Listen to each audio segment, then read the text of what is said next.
Hello everyone.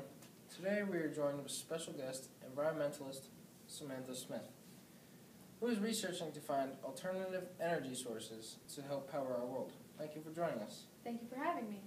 So tell us, what exactly are you researching? What have you found? Actually, I've been researching alternatives to the energy sources that we're currently using today, specifically geothermal energy.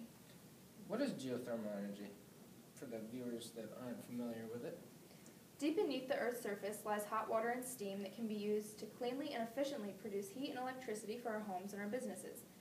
The center of the Earth is about 7,600 degrees Fahrenheit and contains magma, which is a hot fluid or semi-fluid material beneath the Earth's crust, from which lava and other igneous rock is formed by cooling, and that can escape from the cracks in the Earth erupting out of volcanoes as part of lava. Sometimes the hot water escapes through cracks in the Earth to form hot springs or geysers, and the rest of the hot water remains in pools under the Earth's surface. These are called geothermal reservoirs. Is there any type of is there like one type of geothermal energy, or is there multiple? Well, there's actually one kind of geothermal energy, but it can be used or found in 3 different ways. One way is directly through geothermal energy. In an area where there is a hot spring or reservoir, the hot water can be piped directly into office buildings or homes. The heat exchanger transfers the heat from the water underneath of the buildings into the building's heating system. The water is then recycled and used again in the same process. Another way to get this energy is through geothermal heat pumps. The soil stays at a constant temperature of 50 to 60 degrees Fahrenheit a few feet underground. That temperature is enough to heat an entire building or an entire home. The fluid travels through a series of tubes and pipes from a pond or a lake of water or from underground and then into the building. Then an electronic compressor and exchanger takes the heat from the pipes and sends it into the duct system, which then goes into the building. But during the summertime, this process is completely reversed. The pipes carry off the heat away from the house or the building and into the soil. A third process of finding the energy is through a geothermal power plant.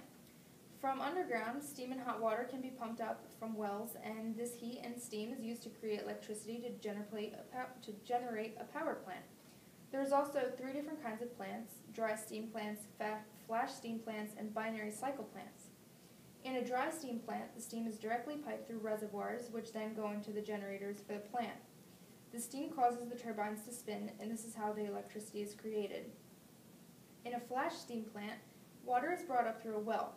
Most of the water then turns into steam, which will power the turbines.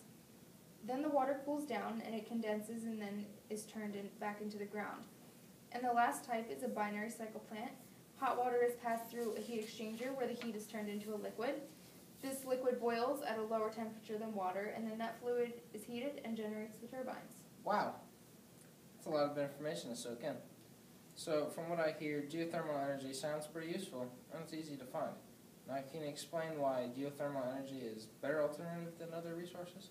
Well, to begin with, a lot of experts also believe that it's a better alternative, and some reasons being why is that it's cleaner, more efficient, and a lot more cost-effective as well.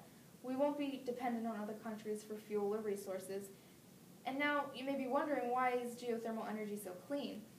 Geothermal energy can be generated without using any fossil fuels, and it doesn't release as much CO2 as fossil fuels, which is only a fraction, and which is amazing for preserving our Earth.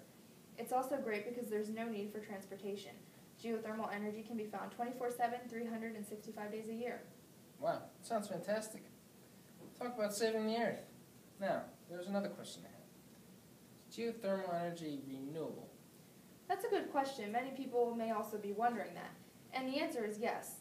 The water is then returned back into the Earth through injection wells, and it heats up again. This water can be used an infinite amount of times.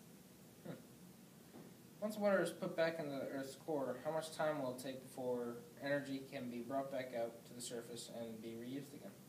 There's always a constant supply of hot water to obtain energy from due to convection. Convection forces the hottest water to the outermost layer of the Earth's core, making it accessible almost immediately. Okay. Now, why is geothermal energy not popular? As I stated before, it's very expensive, about $1 to $4 million to just drill a single well. And not many people can afford them for their homes because a geothermal energy for the home is around $30,000. And also, the plants need to be near geysers or hot springs to easily access the heat. So although a geothermal energy pump can cut energy bills by 30 to 40%, it can also pay for itself within 5 to 10 years. Interesting. Learn something new every day, huh? Well, that's all the time we have for today. Thank you for joining us. See you next time.